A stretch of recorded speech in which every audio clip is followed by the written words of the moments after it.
আমার নাম সুমি। ঢাকার এক শান্ত নিরিবিলি এলাকায় আমার সংসার।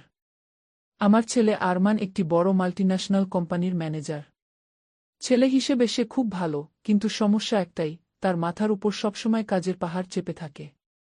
সকাল থেকে রাত পর্যন্ত অফিস, ফাইল আর মিটিং নিয়ে সে এতটাই ব্যস্ত থাকে যে আমার দিকে তাকানোর ফুরসতটুকুও তার মেলে না। গল্পটা শুরু হয়েছিল সেদিন সকালে। আরমান হন্তদন্ত হয়ে তৈরি হচ্ছিল অফিসের জন্য। আমি তখন আয়নার সামনে দাঁড়িয়ে নিজেকে গুছিয়ে নিচ্ছি। হঠাৎ কলিং বেলটা বেজে উঠল। আরমান চিৎকার করে বলল, মা, দেখো তো কে এসেছে। আমি ফাইল গুছাচ্ছি।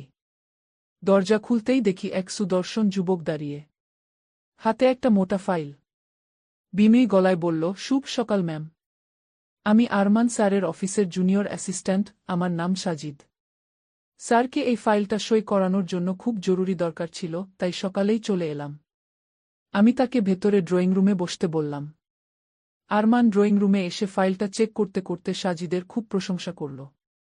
বলল, মা, দেখো সাজিদ ছেলেটা খুব কাজের। মাত্র কয়েক মাস হলো জয়েন করেছে, কিন্তু ওর কাজ দেখে আমি মুগ্ধ। মনে হয় আগামী মাসেই ওর প্রমোশন দিয়ে দেব। সাজিদ লাজুক হাসল। আরমান আমাকে বলল, মা, আমার ব্যাগটা আর গাড়ির চাবিটা একটু নিয়ে এসো তো। আমি বেডরুমে গেলাম ব্যাগ আনতে। পেছন পেছন সাজিদও আসল। বলল, ম্যাম, স্যার বলছিলেন আপনাদের চাবিটা নাকি খুঁজে পাওয়া যাচ্ছে না, আমি কি একটু সাহায্য করব? বেডরুমে ঢুকে আমি যখন চাবি খুঁজছি, তখন হঠাৎ খেয়াল করলাম সাজিদ আমার দিকে খুব অন্যরকম নজরে তাকিয়ে আছে। আমি অবাক হয়ে তাকাতেই সে চট করে চোখ সরিয়ে নিল। চাবিটা ড্রেসিং টেবিলের কোণায় ছিল। ওটা তুলে ওর হাতে দিতেই ও আলতো করে আমার আঙুল স্পর্শ করল। আমি একটু অপ্রস্তুত হয়ে বললাম, তুমি নতুন জয়েন করেছ বুঝি? আগে তো দেখিনি। সাজিদ মৃদু হেসে বলল, জি ম্যাম, 2 মাস হল। আসলে হ্যান্ডসাম ছেলেদের নাম আর চেহারা মানুষের মনে থাকে না, যদি না তারা খুব বেশি হ্যান্ডসাম হয়।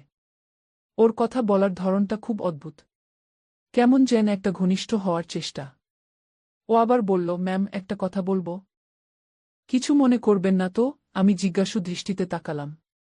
ও খুব নিচু গলায় বলল, আপনাকে সামনাসামনি দেখে মনে হচ্ছে আপনি কোনো দেবীর চেয়ে কম নন। আরমান স্যার সত্যিই খুব ভাগ্যবান এমন একজন মা পেয়ে।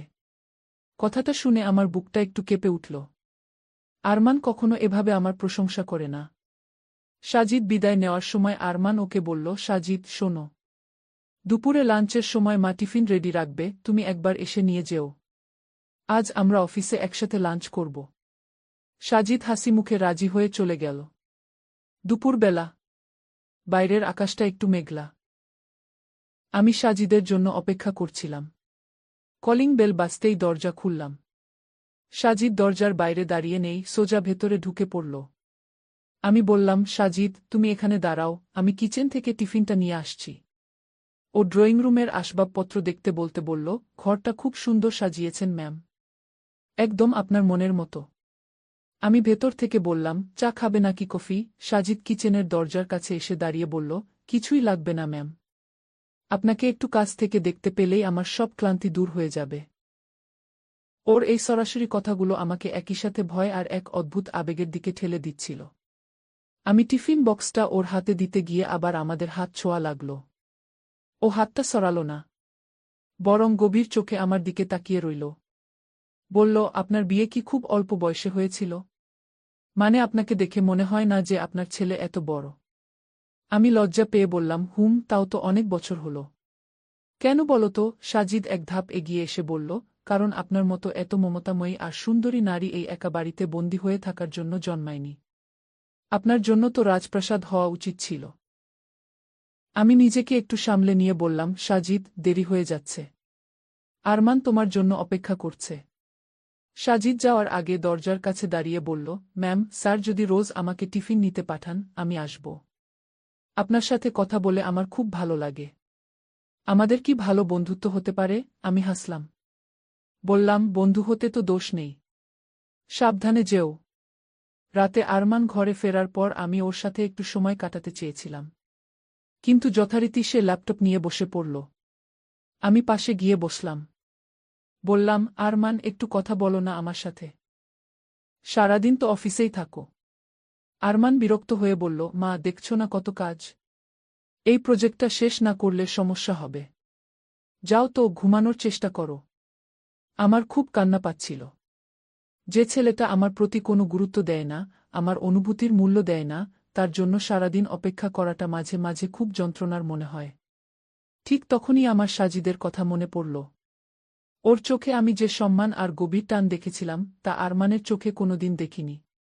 পরদিন সকালে আরমান যাওয়ার সময় বলল, মা, সাজিদকে আজও পাঠিয়ে দেব টিফিনের জন্য। ও খুব ভালো ছেলে। আমি মনে মনে হাসলাম। আরমান জানেই না ও আগুনের সাথে খেলা করছে। সকাল 11টা নাগাদ আমি সাজিদে ফোন করলাম। আরমানের ডায়েরি থেকে ওর নাম্বারটা জোগাড় করেছিলাম। সাজিদ ফোন ধরে অবাক হয়ে বলল, ম্যাম, আপনি ফোন করেছেন? আমি একটু আবেগ মেশানো গলায় বললাম, কেন? আমি কি ফোন করতে পারি না? আসলে ফোনে কিছু কথা বলা যায় না সাজিদ। তোমাকে আসতে হবে। আজ আরমান অফিসে নেই, ও একটা মিটিংয়ে বাইরে গেছে। তুমি কি আসবে? সাজিদ ওপাশ থেকে উত্তেজিত হয়ে বলল, আমি আসছি ম্যাম। আধ ঘন্টার মধ্যে আসছি। ঠিক আধ ঘন্টা পর কলিং বেল বাজল। সাজিদ হাঁপাচ্ছে। আমি ওকে ঘরের ভেতরে নিয়ে আসলাম। দরজাটা লক করে দিলাম। সাজিদ ড্রয়িং রুমে বসে পানি চাইল। আমি পানি নিয়ে এসে ওর পাশে বসলাম। আমার পরনে ছিল একটি পাতলা শিফন শাড়ি। আমি জানতাম ও আমার দিকেই তাকিয়ে আছে। আমি বললাম, সাজিদ, আমার না একটা সমস্যা হয়েছে। এই হারটার পেছনের হুকটা লাগছে না। তুমি কি একটু হেল্প করবে? সাজিদ একটু ইতস্তত করে বলল, ম্যাম, আমি ওর হাতটা টেনে আমার ঘাড়ের কাছে নিয়ে গেলাম। বললাম, এত শরম পাওয়ার কিছু নেই সাজিদ। আমরা তো বন্ধু, তাই না? সাজিদ কাঁপা কাঁপা হাতে হুকটা লাগিয়ে দিল। ওর নিঃশ্বাস আমার ঘাড়ে লাগছিল। আমি চোখ বন্ধ করে ফেললাম।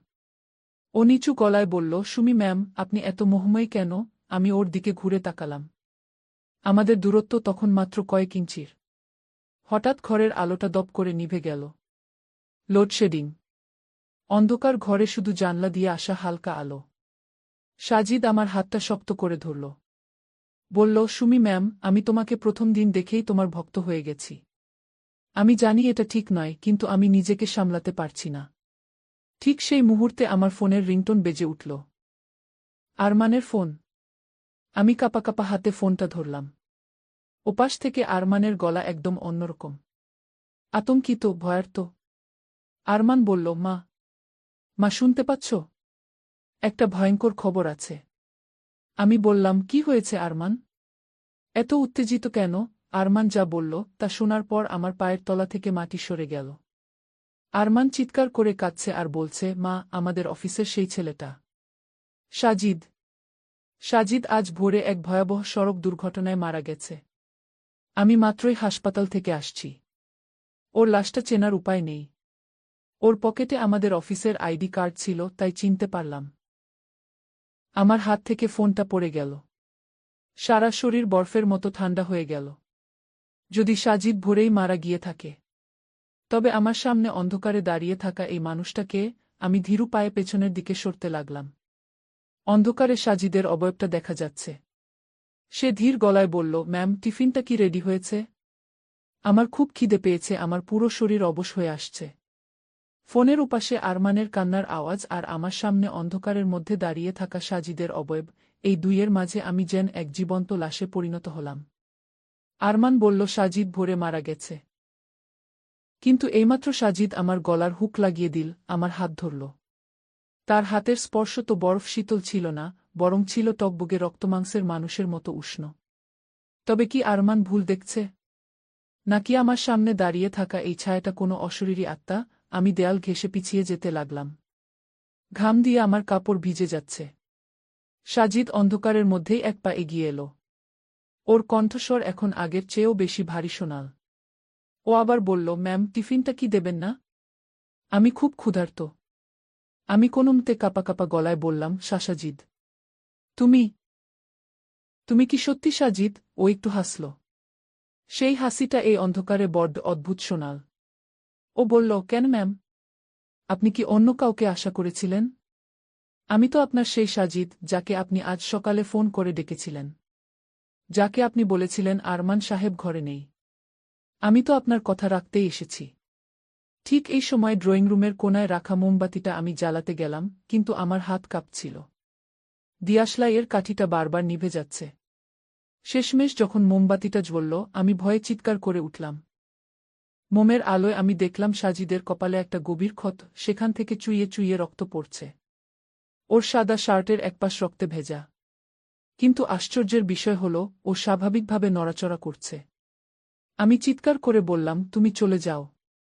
তুমি এখানে কেন এসেছ? তুমি তো মারা গেছ। সাজিদ স্থির হয়ে দাঁড়িয়ে রইল। ওর চোখের মণিগুলো যেন স্থির হয়ে গেছে। ও শান্ত গলায় বলল, ম্যাম, আপনিই তো আমাকে বলেছিলেন আমাদের বন্ধুত্ব হবে। আপনিই তো আমাকে এই ঘরে টেনে এনেছিলেন। একজন বন্ধুর কি উচিত বন্ধুকে এভাবে তাড়িয়ে দেওয়া? আমি শুধু আপনার হাতের রান্না করা টিফিনটা নিতে এসেছি। স্যার তো আমাকে এটাই দায়িত্ব দিয়েছিলেন। আমি দৌড়ে বেডরুমে গিয়ে দরজা আটকে দিলাম। ভেতর থেকে আমি শুনতে পাচ্ছিলাম সাজিদ ড্রয়িং রুমে হাঁটছে। ওর জুতো ঘষ্টানোর শব্দ সারা বাড়িতে প্রতিধ্বনি হচ্ছে। আমি খাটের উপর বসে কাঁপছি আর বারবার আরমানকে ফোন করার চেষ্টা করছি। কিন্তু ফোনের নেটওয়ার্ক জ্যাম হয়ে আছে। কল যাচ্ছে না। হঠাৎ দরজায় টোকা পড়ল। খুব ধীর লয়ে। টুক টুক টুক। সাজিদের গলা ভেসে এলো, ম্যাম, দরজা খুলুন। আমি জানি আপনি ভয় পাচ্ছেন। কিন্তু বিশ্বাস করুন, আমি আপনাকে কোনো ক্ষতি করতে আসিনি। আমি তো শুধু আপনার সান্নিধ্য পেতে চেয়েছিলাম। আরমান স্যার সারাদিন কাজে ব্যস্ত থাকে, আপনাকে সময় দেয় না, সে কথা তো আপনিই আমাকে বললেন। আমি তো আপনাকে সময় দিতেই এসেছি। আমার মনে পড়ল, আমি সাজিদকে ফোন করে অনেক আবেগী কথা বলেছিলাম।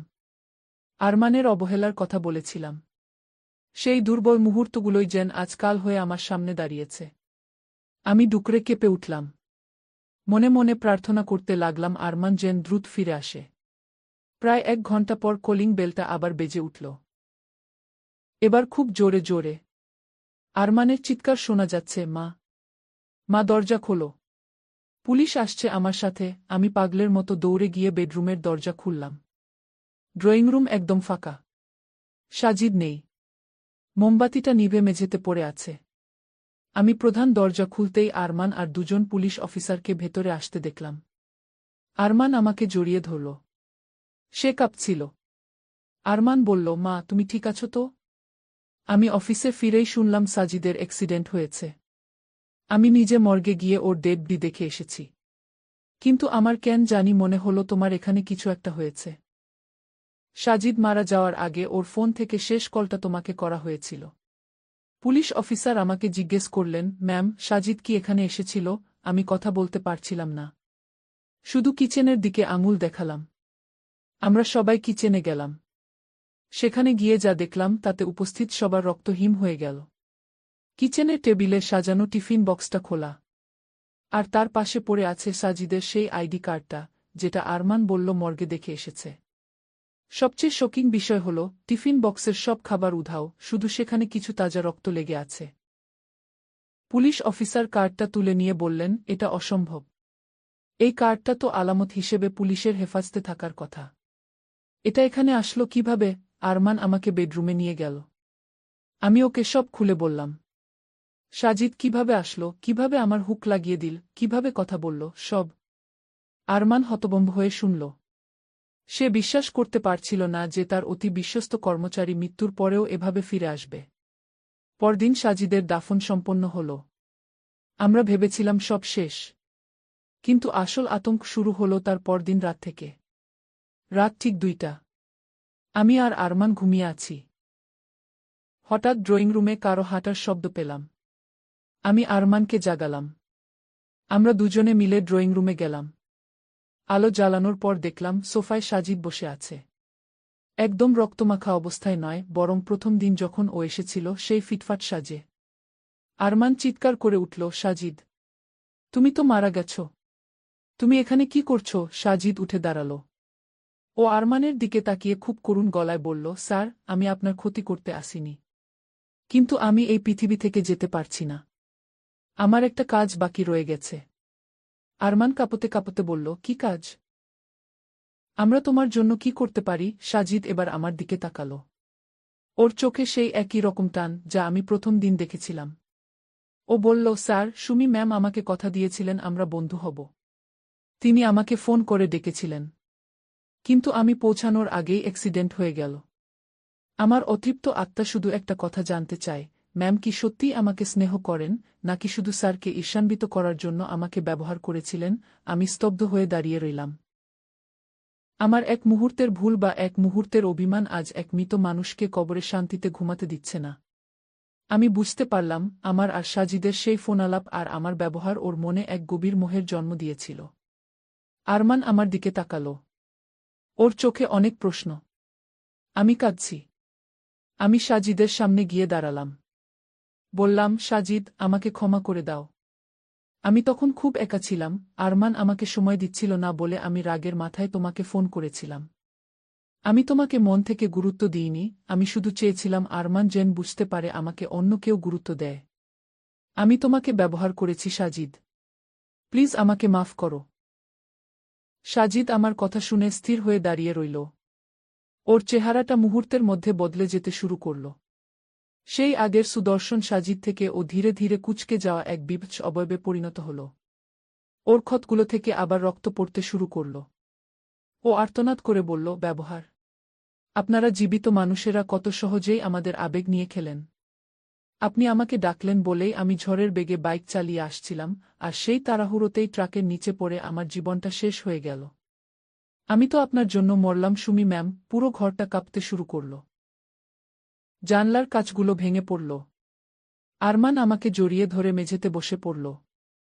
সাজিদ এক চিৎকারে সারা বাড়ি কাঁপিয়ে দিয়ে ধীরে ধীরে মিলিয়ে যেতে লাগল। যাওয়ার আগেও বলে গেল, আমি যাচ্ছি সুমি ম্যাম।